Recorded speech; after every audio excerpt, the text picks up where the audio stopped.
Aí, estamos ao vivo e de novo depois de dias. Que bênção maravilhosa, né? A paz de Deus e uma boa noite a todos. Esse momento são exatamente 23 horas e 57 minutos, quase quinta-feira. Vamos iniciar essa live pela graça de Deus, com a graça de Deus, em nome do Senhor Jesus. Amém. Eu vim trazer para vocês aqui a leitura bíblica do dia e, na verdade, essa leitura bíblica hoje vai ter algumas coisinhas diferentes. E uma pessoa fez uma pergunta para mim esses dias e me falou sobre a graça, né? Eu já gravei vídeos sobre a graça de Deus, que Deus colocou para mim para explicar algumas coisas, mas eu fiz um propósito com Deus. Se fosse para eu tenho a cabeça muito cheia, tenho muita coisa, então eu fiz esse propósito com Deus. Se fosse para esse nosso próximo encontro aqui nesse Insta falar sobre a graça, se fosse o momento da graça, o dia da graça, porque Deus tinha me trazido um assunto que não acabou, mas ele pausou, eu iria me lembrar de uma passagem que quando eu ouvi essa pessoa me perguntando sobre a graça de Deus e de um hino. Então eu vou iniciar essa live cantando um hino. Esse hino é o número 166, é um hino está no Inário, volume 5, né, livro número 5, da Congregação Cristã no Brasil. E o título dele é A Graça Inefável de Deus. E essa conversa vai ser maravilhosa. Carol, rapaz de Deus, muito bem-vinda.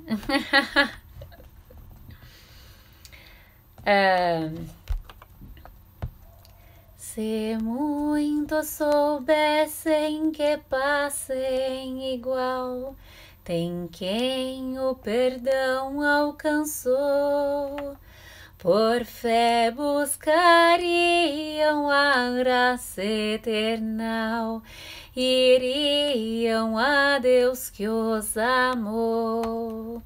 A graça inefável de Deus, que veio por Cristo Jesus, é dom excelente que leva aos céus, ao reino de glória e luz.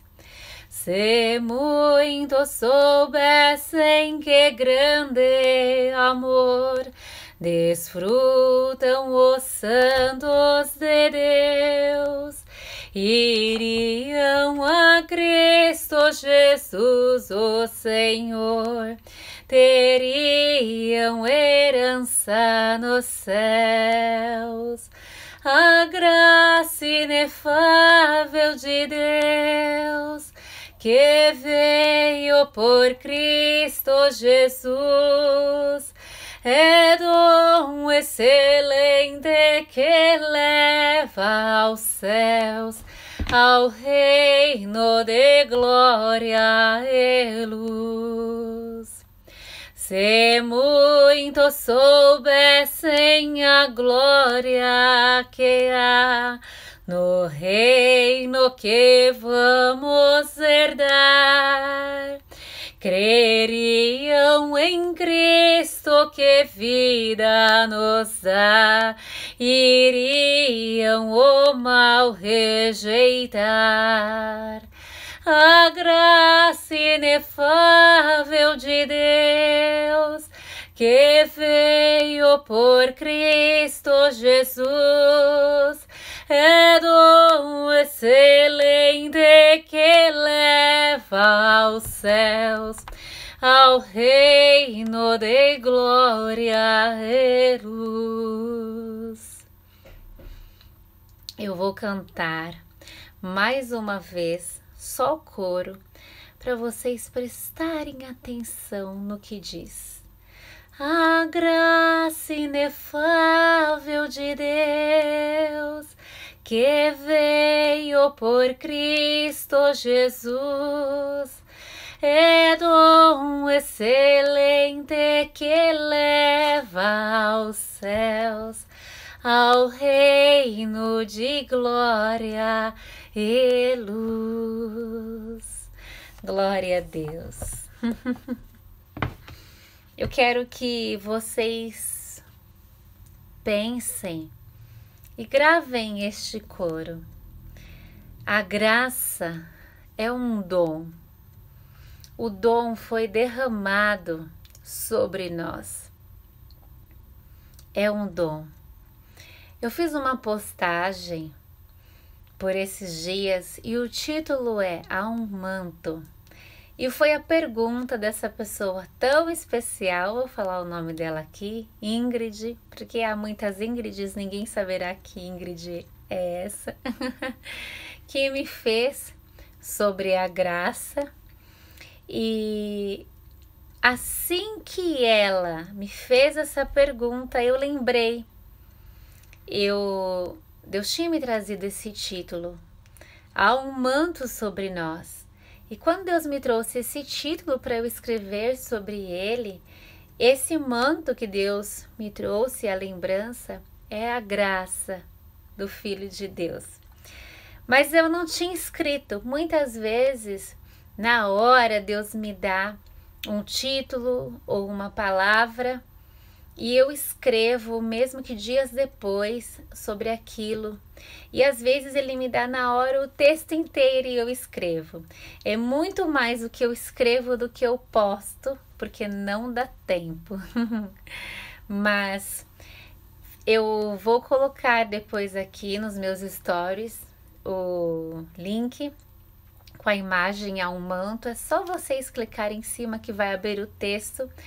E vocês vão ver que ele encaixa perfeitamente.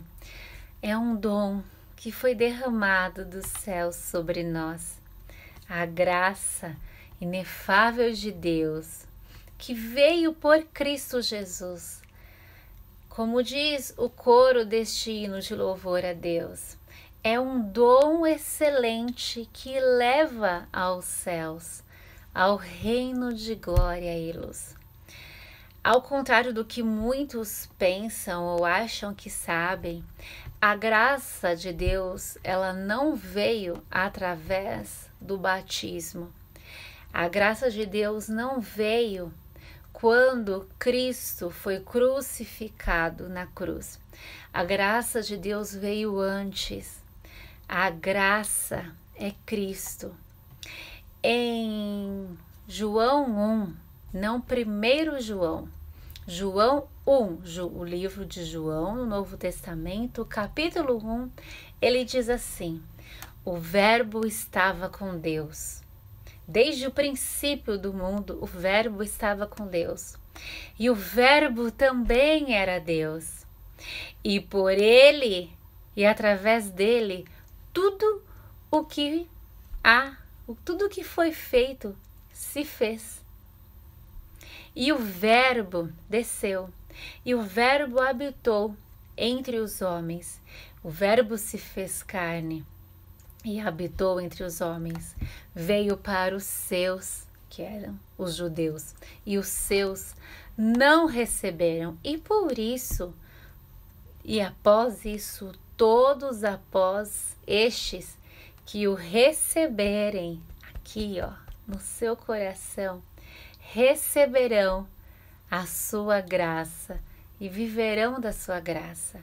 Existem muitas passagens no Novo Testamento que fala que a graça é Cristo. E aí, retomando, preste atenção. Vocês vão encontrar, lendo o Velho Testamento, várias passagens que as pessoas alcançaram graça. Diz o texto que Davi alcançou graça aos olhos de Deus, e por isso Samuel foi ungir Davi, rei de Israel. Diz também que antes dele, Saul alcançou graça aos olhos de Deus. Há um manto sobre nós. Essa graça já estava. Cristo veio na terra desde o princípio da criação. Ele esteve com Deus e a graça é Cristo. Diz também que José alcançou graça aos olhos de Faraó e por isso foi colocado como governador de toda a terra do Egito. Graça, graça, você vai achar em inúmeras passagens no Velho e no Novo Testamento, graça, graça. A graça é Cristo, mas a graça, na época do Velho Testamento, ela se apresentava, ela visitava a terra, ela tocava a terra. E por que que hoje há um manto, que é a graça, sobre nós? Porque Cristo veio, Cristo se fez carne, como diz em João capítulo 1, habitou entre nós, se fez sacrifício de Deus, morreu como um cordeiro, se fez sacrifício a Deus, morreu como um cordeiro e ressuscitou a favor de todos nós. Com esse sacrifício tão duro, a graça não seria mais distribuída a alguns, como foi no Velho Testamento.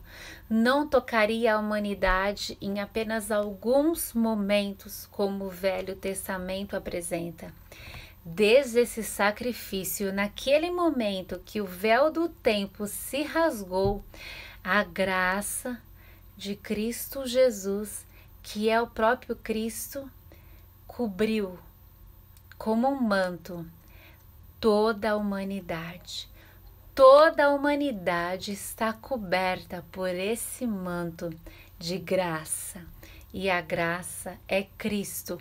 E por que tão lindamente o coro, o trecho desse hino diz: é um dom excelente que leva aos céus.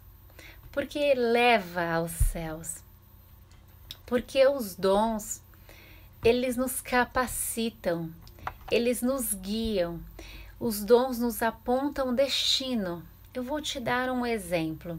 Pense em algo que você é muito bom, você é muito boa, e que você executa aquilo e você com prazer, porque se você é muito bom, muito boa, aquilo tá nato em você, você faz sem nenhuma dificuldade, com total facilidade. Então, pensa nisso. Aí, pensa que todas as vezes que você usa o seu dom, olha que coisa maravilhosa e boa, você alcança muitos elogios. E mesmo sem elogio, você alcança uma felicidade extrema. E quando você é elogiado ou elogiada, você alcança uma felicidade maior ainda. Então percebe que o teu dom te impulsiona para a felicidade, o teu dom te impulsiona para querer realizar mais, para querer ser mais, para produzir mais, para fazer mais. Então os dons apontam, os dons trazem caminho, clareiam e abrem caminhos e apontam destinos. Então é por isso a graça, que é um dom depositado dentro de todos aqueles que receberam, mas que também é um manto que está sobre toda a humanidade, mesmo sobre aqueles que não receberam Cristo. É um dom que abre caminhos, que aponta um destino e leva aos céus. A graça inefável de Deus é de Deus, o Filho é dele, que veio por Cristo Jesus, o Filho dele. é dom excelente que leva, aponta, destino, caminho aos céus, ao reino de glória e luz. Não existe, eu já ensinei isso. Existe até aqui no meu Instagram uma imagem com o título "Não existe cair da graça". Ninguém nunca cai da graça. Quando fala cair da graça, alguns entendem cair da graça que você servindo a Deus e frequentando determinada instituição religiosa, quando você comete determinado tipo de pecado, você caiu da graça, que a graça era aquela instituição religiosa. Não existe, porque a graça é Cristo e a graça é um dom. Vamos parar, queridos e queridas, por favor, de compartilhar más notícias. A Bíblia diz que Cristo em nós é a esperança para o mundo da glória de Deus. Então nós temos que ser mensageiros de boas novas. Cristo em nós, e se eu não me engano está em João também, mas vocês podem pesquisar o versículo no Google que vai aparecer a passagem. Cristo em nós, para o mundo, é a esperança da glória de Deus, de receber a glória de Deus nessa vida dentro dos nossos corações e de ir para a glória de Deus. Então, Cristo em nós é a esperança da glória. Glória a Deus, glória a Deus, glória a Deus. Então, vamos ser somente mensageiros de boas novas, tá bom? E aí, tem alguns que falam, caiu da graça, e passa a tratar a pessoa como alguém perdido, como vou usar até esse termo pesado para fazer vocês entenderem, como escroto da humanidade, alguém de quem não se vale mais a pena investir nada. Vocês não vão achar em nenhum lugar das Escrituras limite de perdão, limite de chance e menos ainda limite de amor de Deus por nós. Se Deus não tem limite de perdão, limite de chance e limite de amor, por que nós deveríamos ter? Porque nós devemos ter? Não existe. A palavra de Deus tem lista de pecados que são inaceitáveis para Deus e que atrapalham a gente de viver com Ele na glória. Mas, seguido a essa passagem, também diz que todo aquele, independente do pecado que tenha cometido, se ele se arrepender do seu pecado, ele já cometeu, presta atenção, ele já cometeu o pecado. Se ele se arrepender e voltar atrás, Deus vai perdoar. Maior exemplo disso, quantos homens que estão como heróis da fé no Novo Testamento, mas são homens do Velho Testamento que erraram e pecaram, até mesmo assassinaram, como Davi. Davi é uma pessoa que a gente gloreia tanto. E a gente gloreia porque Deus gloreia, então é justo, ele recebe honras merecidas, que é o homem que Deus mais amou, um homem segundo o coração de Deus. Presta atenção nisso, foi assassino e ele planejou. Será que inúmeros pecados que as pessoas cometem, todos os tipos, pensam em todos os tipos de pecados que vem à sua mente, é tão horrível quanto você planejar a morte de alguém e matar alguém? Ele não matou por acidente, não foi legítima defesa, ele planejou. Primeiro ele adulterou com a mulher de outro homem, ele tomou ela sem ela querer. Presta atenção, olha quantos pecados em um único processo Davi cometeu. Ele tomou Batseba sem ela querer. Leia a Bíblia que você vai ver. Ela não queria deitar-se com ele. Ele teve abuso de poder. Ele era rei e por isso ele tomou a mulher do general dele, que era Urias. Depois ele planejou que Urias viesse da guerra, porque Batseba estava grávida, para que ela se deitasse com ele, estando grávida do filho que ele já sabia, para fazer de conta que ela estava grávida do filho de Urias, ou seja, para tampar o sol com a peneira, para esconder o erro dele, piorar ainda mais a situação. E aí depois, como Urias não se deitou com ela, deu tudo errado o que ele planejou o assassinato de Urias e matou Urias. E ele foi o homem que Deus mais amou e Deus perdoou ele. Toda vez, não importa o pecado, que a gente voltar atrás e se arrepender, Deus vai perdoar. Deus vai perdoar. Glória a Deus, glória a esse maravilhoso Deus. Deus vai perdoar. E aí, a gente pensa que quem somos nós para não perdoar alguém, não é? Vamos pensar sobre esse manto com que todos nós, não é exclusivo de alguns, fomos cobertos. E vamos pensar, lembrar, Cristo em nós é a esperança da glória. Não somos nós. O que é a graça? A graça é a oportunidade. Todo dia você recebe graças, porque há um manto que cobre toda a terra, lembra? Você vai acordar amanhã, que na verdade já é hoje, é uma graça que você recebeu. Você vai realizar coisas, é uma nova graça que você recebeu. Mas existem coisas que você vai precisar de uma graça extra. Algo que você não está sabendo como resolver ou não está conseguindo resolver. Você vai entregar para Deus e você vai receber. Você vai dar para Deus um problema e Ele vai te devolver uma vitória, uma solução.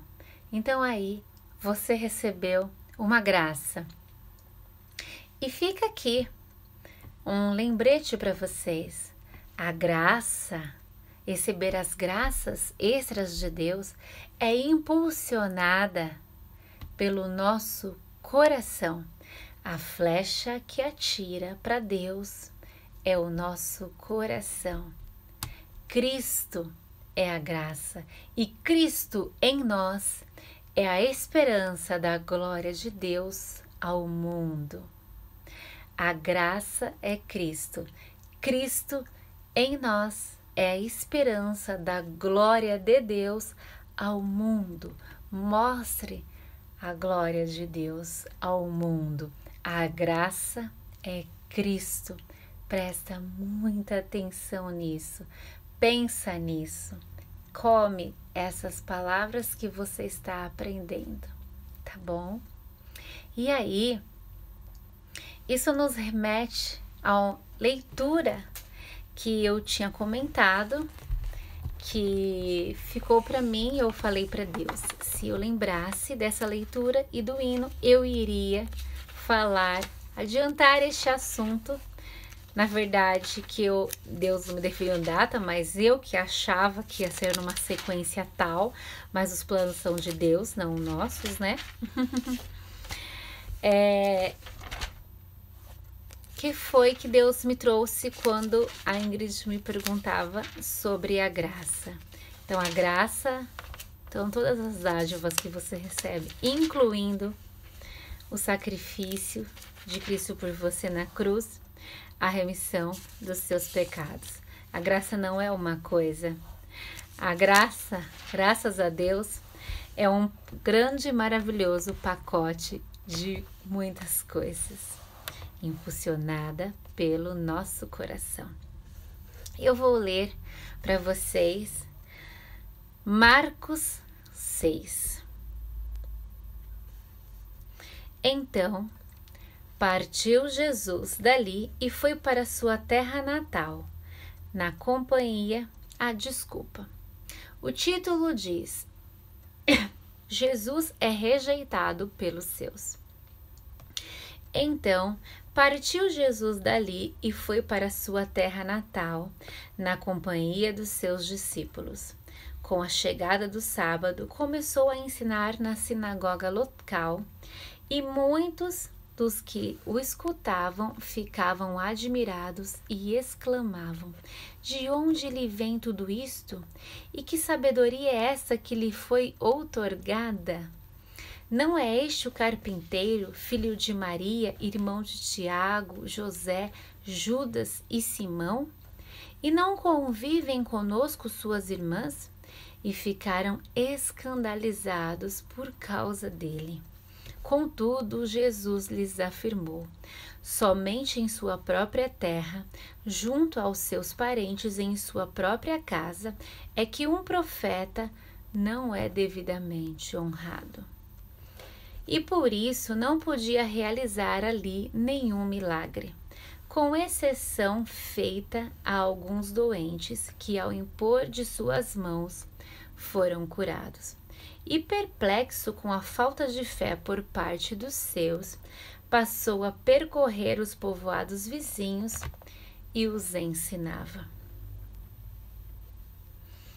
Essa leitura vai ser um pouco extensa, mas vai valer a pena. Continuando, o título diz, é o mesmo capítulo, Jesus envia os 12 em missão.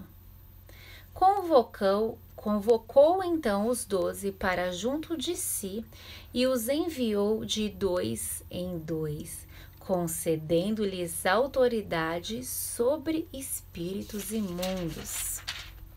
E determinou que nada levassem pelo caminho, a não ser um cajado somente, nem pão, nem mochila de viagem, nem dinheiro em seus cintos, que andassem calçados com sandálias, mas não carregassem 2 túnicas.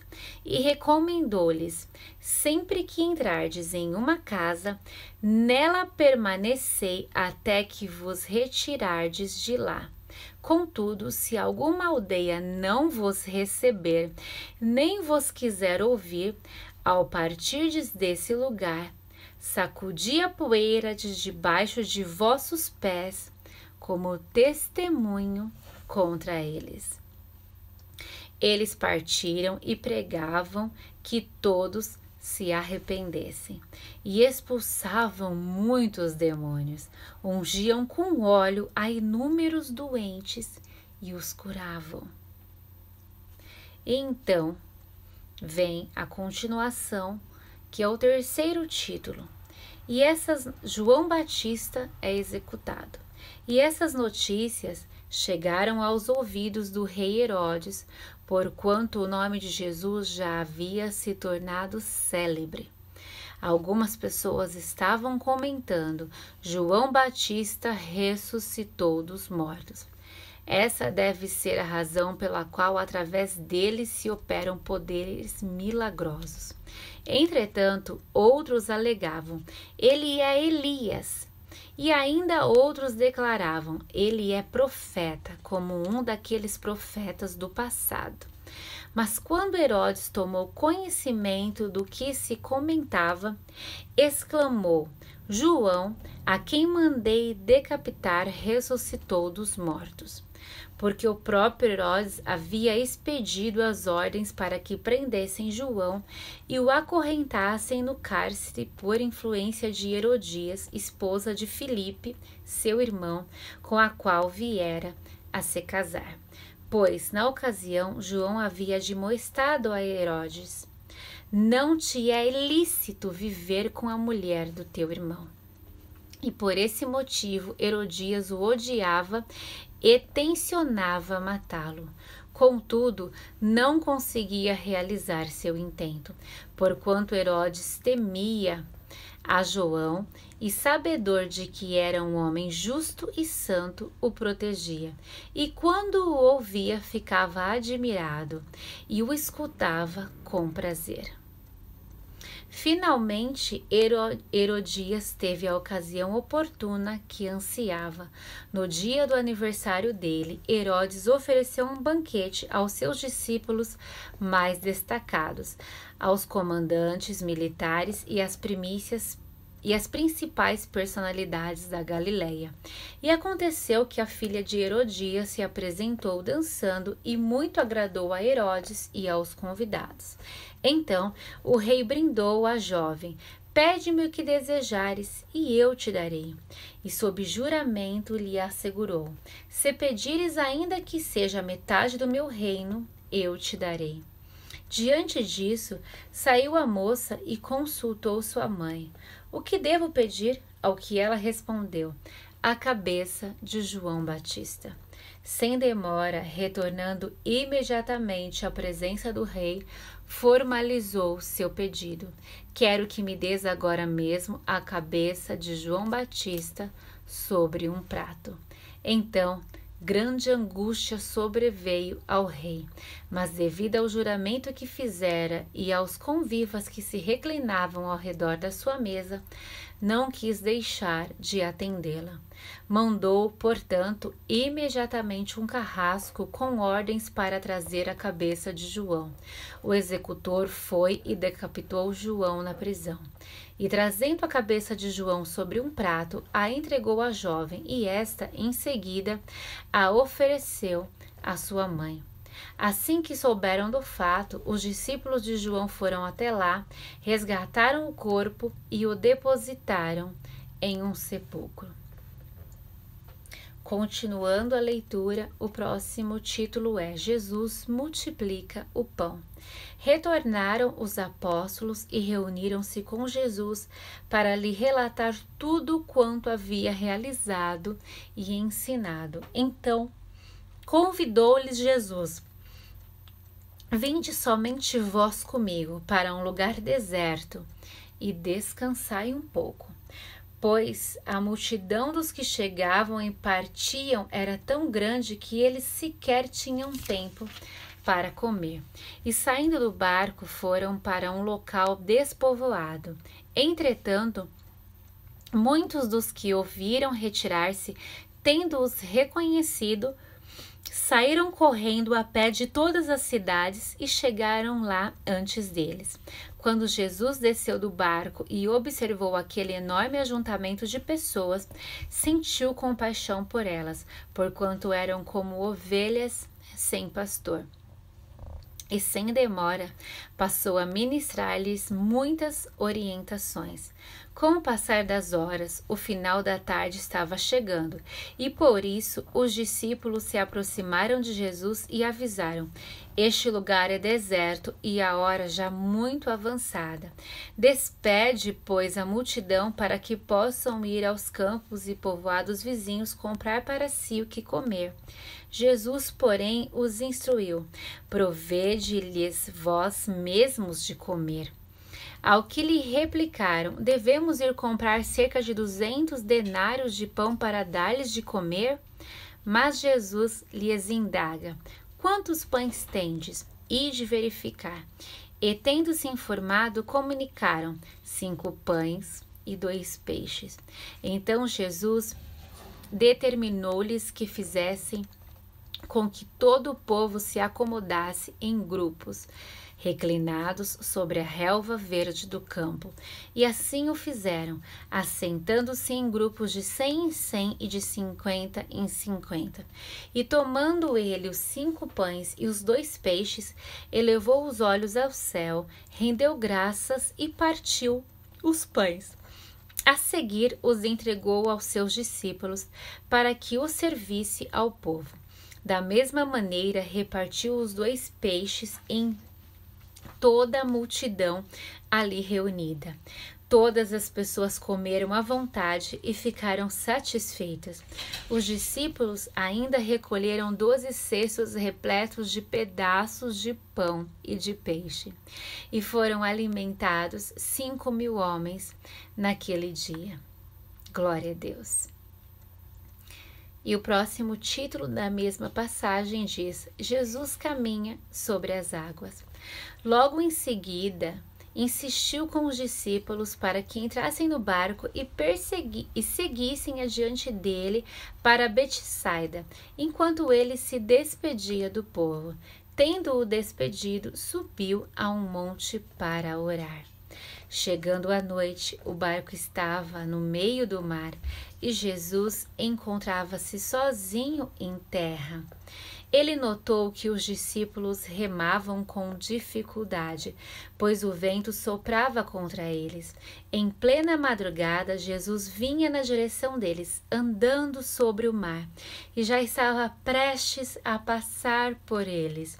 Assim que o viram caminhando sobre as águas, logo pensaram se tratar de um fantasma, e por isso gritaram, pois todos o tinham visto e ficaram apavorados. Contudo, Jesus lhes anunciou: tende coragem, sou eu, não tenhais medo. Então, logo subiu do barco para junto deles, e o vento se acalmou, e eles ficaram pasmos. Afinal, eles nem tinham entendido o milagre dos pães, porquanto seus corações se mantinham endurecidos.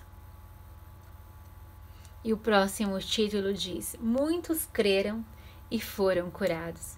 Depois de atravessarem o mar, chegaram a Genezaré e ali aportaram. Logo que desembarcaram, o povo reconheceu Jesus. Multidões viajavam por toda aquela região, levando seus enfermos em macas para onde ouviam que ele estava. E onde quer que ele fosse ministrar, povoados, cidades ou campos, a população trazia os doentes para as praças e imploravam-lhe porque pudessem ao menos tocar na borda do seu manto, e todos os que nele tocavam eram curados. Glória a Deus.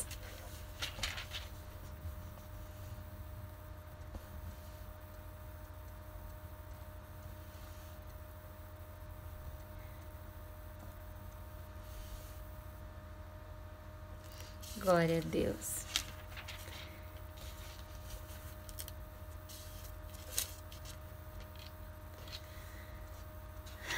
Glória a Deus.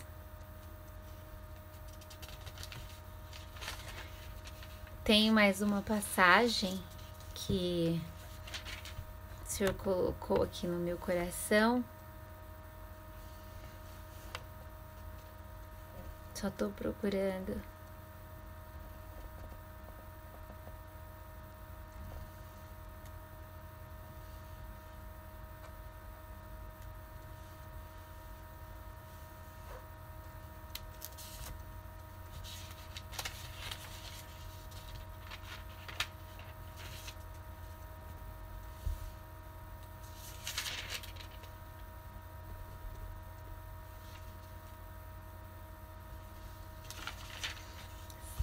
Agora sim. É Marcos, capítulo 5. O título diz: A libertação de um possesso. E assim atravessaram o mar e foram para a região dos Gerazenos. Logo que Jesus desceu do barco, veio dos sepulcros, caminhando ao seu encontro, um homem possuído por um espírito imundo. Esse homem vivia em meio aos sepulcros e não havia quem conseguisse dominá-lo, nem mesmo correntes. Muitas vezes já haviam acorrentado seus pés e mãos, mas ele arrebentava os grilhões e estraçalhava algemas e correntes. Ninguém tinha forçado para detê-lo. Ninguém tinha força para detê-lo. E, noite e dia, sem repouso, perambulava por entre os sepulcros e pelas colinas, gritando e cortando-se em lascas de rocha. Ao avistar Jesus, ainda de longe, correu e atirou-se aos seus pés, e clamou aos berros: Que queres de mim, Jesus, Filho do Deus Altíssimo? Suplico-te por Deus que não me atormentes, pois Jesus já lhe havia ordenado: sai deste homem, espírito imundo. Todavia, Jesus o interrogou: qual é o teu nome? Respondeu ele: meu nome é Legião. Senhor Jesus, nos cobre com teu sangue. Meu nome é Legião, porque somos muitos. Eu implorava insistentemente para que Jesus não os mandasse para fora daquela região. Enquanto isso, perto dali, numa colina vizinha, uma grande manada de porcos estava pastando. Foi então que os demônios rogaram a Jesus: manda-nos para os porcos, para que entremos neles. E Jesus lhes deu permissão, e os espíritos imundos deixaram o homem e entraram nos porcos. E a manada, com cerca de 2.000 porcos, atirou-se precipício abaixo, em direção ao mar, e nele se afogaram. As pessoas que apacentavam os porcos fugiram e relataram esses fatos na cidade e nos campos. E todo o povo correu para ver o que se havia passado. Quando chegaram próximo de Jesus, observaram ali um homem que fora tomado por uma legião de demônios, assentado, vestido em perfeito juízo, e ficaram assustados. Os que presenciaram os fatos narraram ao povo o que havia ocorrido com o endemoniado, e contaram também sobre os porcos. Então o povo começou a implorar a Jesus que se afastasse daquela região que lhes pertencia. E quando Jesus estava entrando no barco, o homem que fora possuído pelos espíritos imundos rogava-lhe que o deixasse seguir com ele. Jesus não consentiu, entretanto orientou: vai para a tua casa, para a tua família, e anuncia a eles tudo quanto Deus tem realizado a teu favor e como teve misericórdia de ti. E então partiu aquele homem e começou a pregar por toda a Decápolis as coisas que Jesus havia feito por ele. E todos ficavam maravilhados. E o segundo título dessa passagem, segundo e último, diz: Jesus vence a doença e a morte. E retornando Jesus de barco para outra margem, numerosa multidão uma vez mais se formou ao seu redor, enquanto estava na praia. Foi quando chegou ali um dos dirigentes da sinagoga local, chamado Jairo.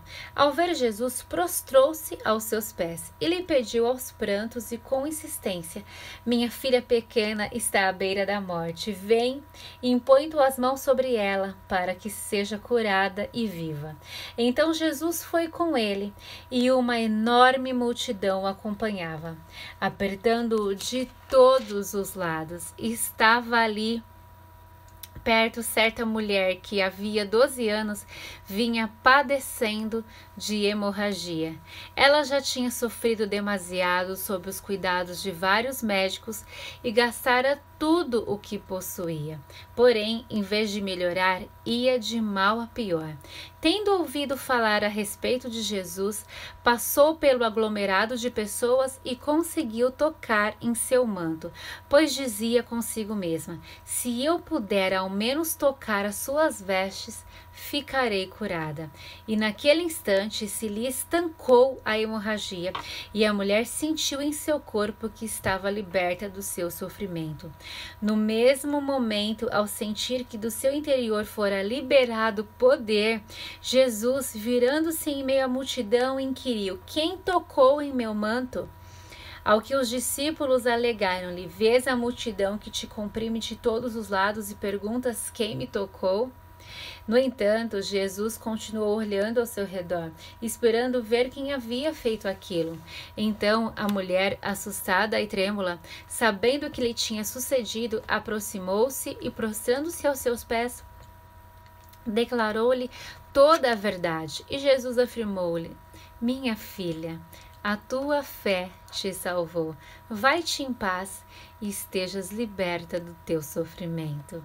Enquanto Jesus ainda estava falando, chegaram algumas pessoas vindas da casa de Jairo, o dirigente da sinagoga, a quem informaram: tua filha já está morta. Não adianta mais incomodar o mestre. Mas Jesus não deu atenção àquelas notícias e, voltando-se para o dirigente da sinagoga, o encorajou: não temas, tão somente continue crendo. E ordenou que ninguém o acompanhasse a não ser Pedro, Tiago e João, irmão de Tiago. Assim que chegaram à casa do dirigente da sinagoga, Jesus observou grande agitação, com muitas pessoas consternadas, chorando e se lamentando em alta voz. Ao entrar na casa, lhes questionou: por que estáis em alvoroço e pranteais? A criança não morreu, mas está dormindo. E todos ali menosprezaram o juízo feito por Jesus. Ele, contudo, mandou que saíssem. Chamou para perto de si o pai e a mãe da criança, bem como os discípulos que estavam em sua companhia, e adentrou o recinto onde jazia a criança. Então, pegando na mão da menina, ordenou em aramaico: Talita cum, que significa filhinha, eu te ordeno, levanta-te. E no mesmo instante, a menina, que tinha 12 anos de idade, ergueu-se do leito e começou a andar. Diante disso, todos ficaram assombrados. Então Jesus lhes recomendou expressamente para que nenhuma outra pessoa viesse a saber do que haviam presenciado e mandou que dessem algo de comer à menina. Glória a Deus. Bom, as passagens que Deus tinha colocado no meu coração, e eu pedi para Deus se realmente fosse para eu ler essas passagens no próximo dia que eu viesse fazer a live, que a última vez que eu fiz, se não me engano, foi sexta, sábado, domingo, segunda, terça, quarta, 5 dias se passaram, que ele me fizesse lembrar, porque eu, do contrário, sozinho não me lembraria, fizesse me lembrar do hino e desses 2 capítulos. E o recado final aqui: porque Deus colocou no meu coração para eu ler Marcos 5 e Marcos 6 inteiro. Marcos 5 inteiro e Marcos 6 inteiro. No nosso assunto da graça. Porque ali a gente vai ver muita graça e a gente vai ver muita desgraça, que é a falta de graça. Onde falta graça, que é a desgraça, Cristo chegou e trouxe a graça. Marcos 5 e Marcos 6 mostra muita ingratidão, muita incredulidade e muita desgraça. E Cristo veio e curou a ingratidão dos que quiseram receber sua graça, curou a incredulidade dos que quiseram crer nele e curou a desgraça de todos aqueles que quiseram receber a sua graça. E o último recado da noite: leia a Bíblia e leia essa passagem tão gloriosa que diz, e eu já repeti tantas vezes e direi de novo, sinto dizer para finalizar este momento: Cristo em nós é a esperança da glória de Deus ao mundo.